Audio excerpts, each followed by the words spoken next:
আসসালামু আলাইকুম। কি দেখছেন?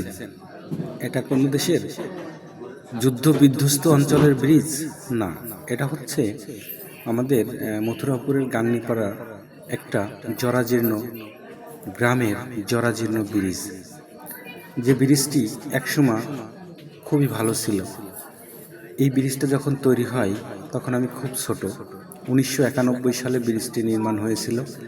এই ব্রিজ দিয়ে এই অত্র অঞ্চলের মানুষজন পারাপার হয়ে থাকে এবং এই ব্রিজের অবস্থাটা এতটাই করুণ হয়েছে যেটা দেখলে হৃদয় নাড়া দেয়।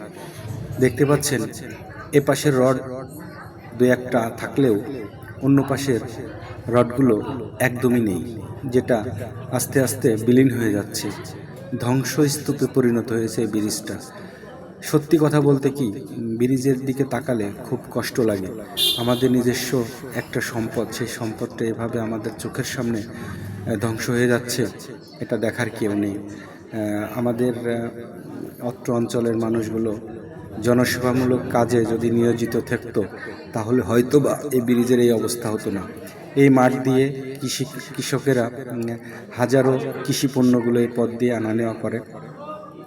এই ব্রিজের উপর দিয়ে পারাপার হয়, যেখান দিয়ে আমাদের অত্র অঞ্চলের ইটের গাড়ি, বালির গাড়ি, তারপরে ভারী যানবাহন চলাচল করে।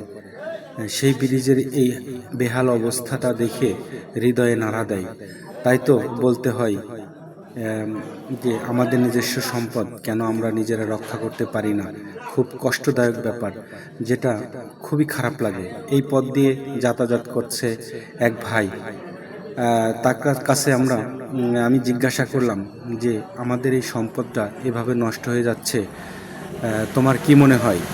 সে অনেক কষ্টে অনেক দুঃখে কথাগুলো বলল।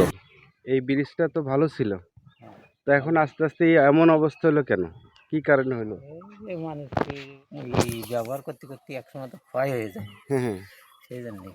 তারপরে এগুলো যত্ন নিলে আমার মনে হয় এতটা খারাপ অবস্থা হতো না। এই যে রডগুলো, এই পাশে যেমন রডগুলো খুলে খুলে নিয়ে যাচ্ছে, এ পাশে রড একটাও দেখা যাচ্ছে না।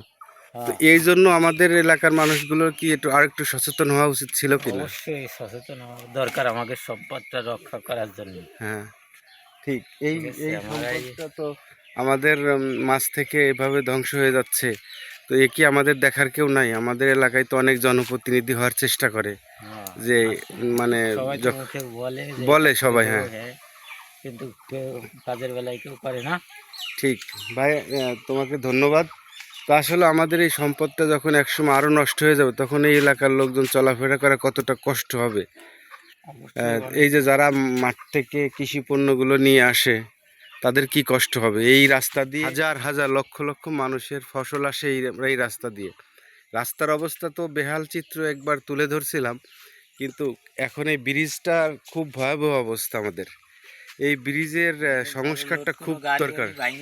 হ্যাঁ হ্যাঁ, বড় গাড়ি তো নেওয়ার খুবই বিপজ্জনক অবস্থা, যে এখান দিয়ে ভেঙে পড়ে যাওয়ার অবস্থা হয়েছে। তো এই ভিডিওটার মাধ্যমে আমি সবার মাঝে ছড়িয়ে দিলাম, যদি স্ব ইচ্ছায় সহৃদয়বান ব্যক্তি আমাদের এলাকায় উন্নয়নের জন্য একটু এই ব্রিজের কোনো কাজ করে দেয় তাহলে আমাদের এই অঞ্চলের সবাইকে অনুরোধ করছি ভিডিওটি অবশ্যই শেয়ার করে দিবেন যাতে সবাই ভিডিওটি দেখতে পারে। ধন্যবাদ।